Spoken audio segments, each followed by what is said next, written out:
Hey guys, Bugcat7 here. Okay, it is Saturday, January 18th, 2020, and I want to thank you for visiting the Stonewall Research channel here on YouTube. Thank you very much. I really do appreciate it. Alright guys, well, I wanted to do this video to sort of complement my previous video on the ancients in America, where I read this article about various accounts and findings, structures, inscriptions, pottery, coins, all different types of things that would suggest that civilizations from the past visited the Americas. And in that article, it sort of suggested that the reason that they were doing that was because of commerce and trade, for commerce and trade purposes.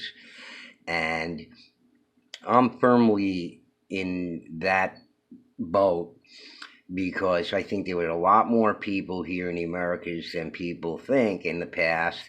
And I think their civilization here in the Americas was more advanced as well. And certainly their agricultural practices were very advanced. And if corn says nothing about how advanced they were, then nothing else does. But I thought this would be good to follow up on that, and it's also because I get a lot of my ideas from John Jensen. Okay, I feel very drawn to his work because of the things that he says about the past and the research that he's done. So I want to read the sort of overview of his work here on the ancient canal builders. This is 2014, and so it's fairly recent. And if you don't know about John Jensen's research, you're going to find out about it now. So keep watching because this is extremely interesting. And some people are going to say, well, where's the proof? Where's the evidence that something like this would be going on? Well, John Jensen is going to give it to us, and let's see what he has to say about it. And I'll try to read into it as much as the time will allow, but I may only be able to cover one of the items. So I'll post a link to this page in the description, and I highly encourage everybody watching the video to read the entire overview here. So again, I get a lot of the things I think about from John Jensen, and let's hear what he has to say here. Okay, ancient canal builders overview. This journey started out with the discovery of a highly complex and technically advanced civilization called the ancient canal builders, which existed on the Atlantic and Gulf Coast of the U.S. prior to 7,000 years ago. How much prior, John Jensen's not saying, we don't know, but maybe significantly so. Remnant sunken harbors, channels, and canals are very sophisticated construction projects demonstrating a balance of engineering and construction capabilities that rival modern technologies. What we found was an entire network of canals and channels, mostly deteriorating into and under the existing water table, suggesting a very large, sophisticated, technically advanced culture built them. In addition, we were able to ascertain that a majority of the intracoastal waterway is in fact an ancient system, and only parts of it have been taken over and re-dredged for modern use. Proof of this concept is the channels and canals in Long Island Sound, New York, and the sunken offshore harbors in Florida. Many of these canals are more than 300 foot in width, many miles in length, and are sunken and degraded into the water table. Extensions of the ancient system exist as far as 400 miles into central Mexico. Isn't that interesting? Think about it. Think about all the stuff that Jensen's saying here, because you're going to be fascinated by this. Data based on ocean level rise, ice core readings, and geological core drill evidence from around the world provides substantial evidence for a major Earth changing event about 7,000 years ago. We are only now beginning to understand the magnitude and scope of that event, as well as beginning to as well as beginning the understanding of the civilizations which fit into the period epoch prior to the event. The purpose of this book is to provide evidence for that correlation, including evidence of pre-cataclysmic giant flora and fauna, including plants, trees, insects, giants, other hominids, dinosaurs, and flyers. As a civilization, we are just now beginning to look at global evidence of long past ancient cultures and begin to collectively recognize that mute testimony in stone and other artifacts point to sophistication absolutely unknown to a Stone Age mentality. The precision of stone cutting and dressing in the Giza Plateau, as well as the broken buildings of Pumapunku in Bolivia, provide testimony to a lost technology that is at least as sophisticated as our own, a technology that probably included space flight. We will look at the facts that support a chronology that dinosaurs and giants lived well into the mid-Holocene, and that evidence supports that position to the exclusion of all other explanations for the data and information. We will look at more than 40 DNA and carbon-14 tests performed on unfossilized dinosaur bones, returning dates of between 12,000 and 42,000 years ago. In particular, we will focus on the T. rex hind limb discovered by Dr. Mary Schweitzer that contains elastic collagen and hemoglobin elements. Either that dinosaur lived at most between 12,000 and 15,000 years ago, and the science and academia are grossly in error, or some biological or other fantastic miracle occurred to preserve the hemoglobin elements, quote unquote, across the 65 million years science appends to the last extinction of dinosaurs. I prefer the first option. It is a lot more reasonable and rational than the fantastic stories presented by traditional science and academia.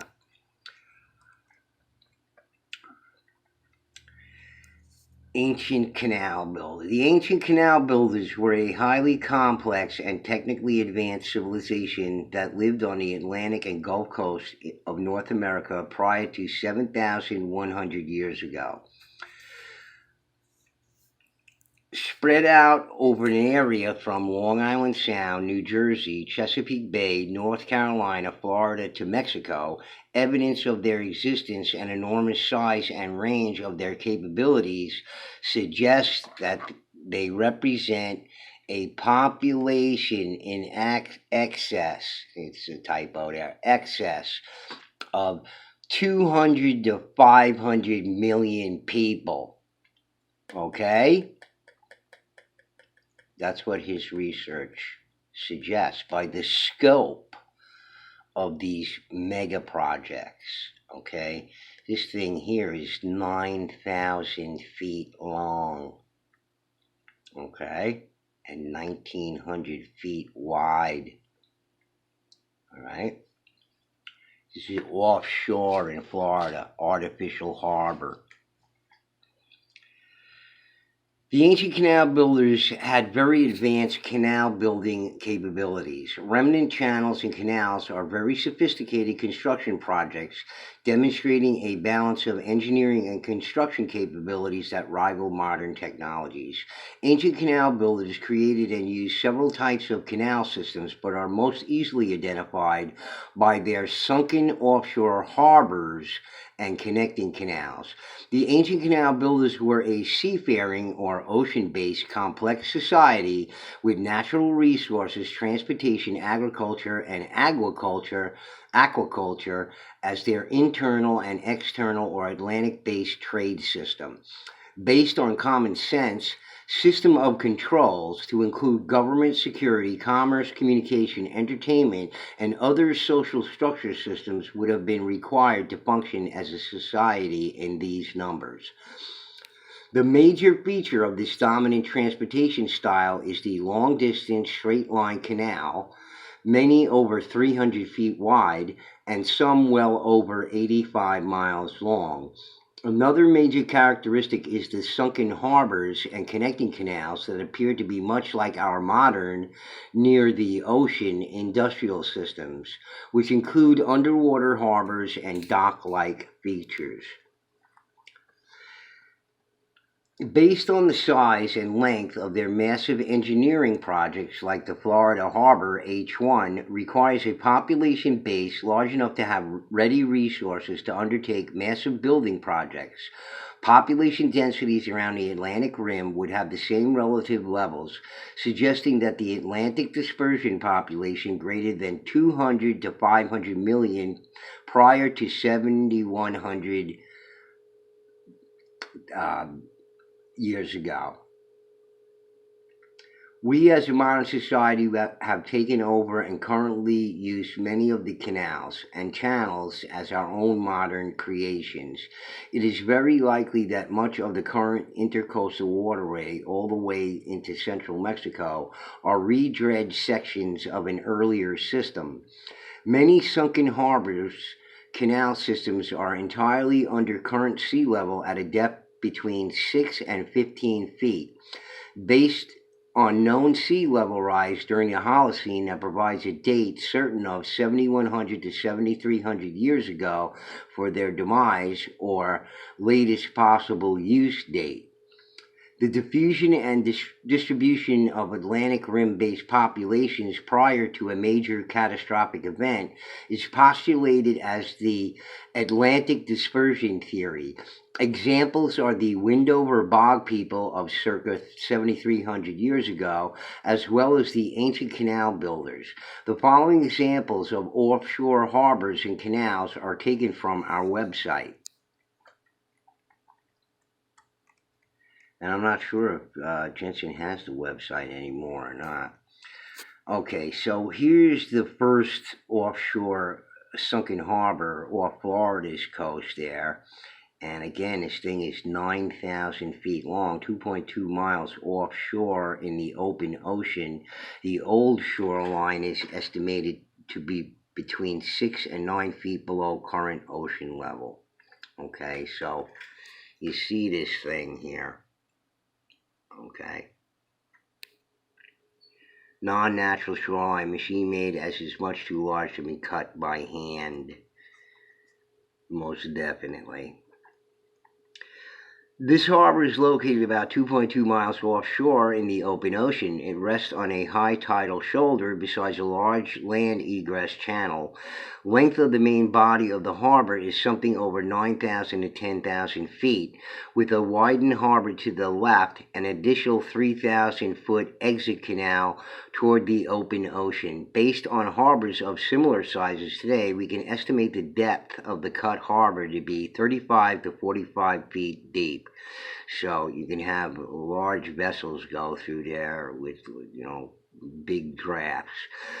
The volume of material cut, transported, and disposed was roughly 45 million cubic yards at an average cost in dollars today of about $12 per cubic yard. This project looks like the beginning of a colossal engineering project in the $538 million range. Okay, you see that there. That's how much it cost us. Probably costs more now, okay, to do the very same project with modern equipment.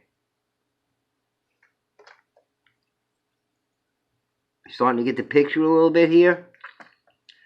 At this level of material, a minimum of technical machinery, including dredge cutters, piping barges, and a whole range of equipment, would be required. Although mega projects of this size have been accomplished in the past using manpower alone, such as the Great Wall of China, nothing on this order has ever been shown to have been done in the cutting and dredging of harbors of this size, while at the same time being involved with several other like projects, as demonstrated by Harbor H2, about 65 miles distant, and other like sites.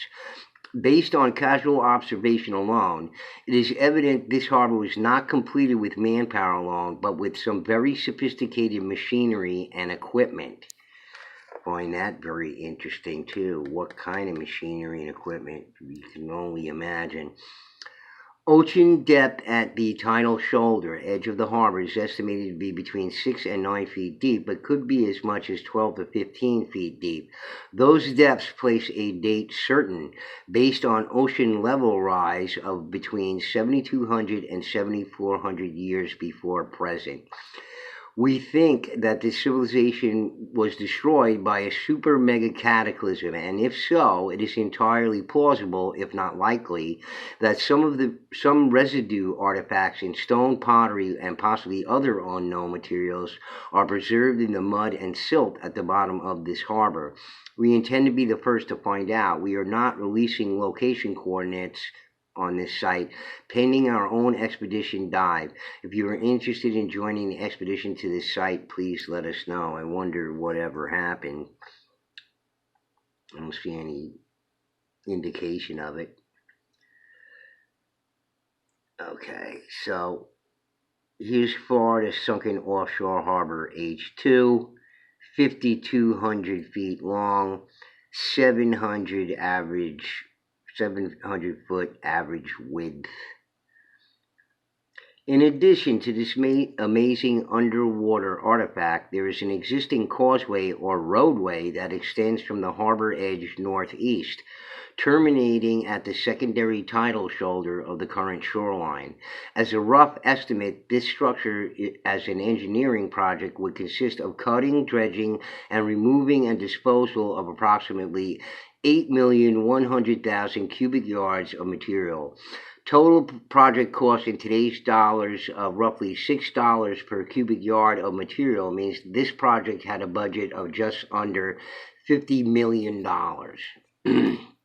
Okay, so here's the causeway extending from the harbor northeast. Harbor 2 sits on the tertiary tidal shoulder and appears to be in the range of 6 to 9 foot below current mean tide level. If so, that means its relative build and use state had to be within a very tight window between 7,200 and 7,300 years ago. At that time, the third meltwater pulse ocean level was rising at the rate of more than 5 foot per 100 years.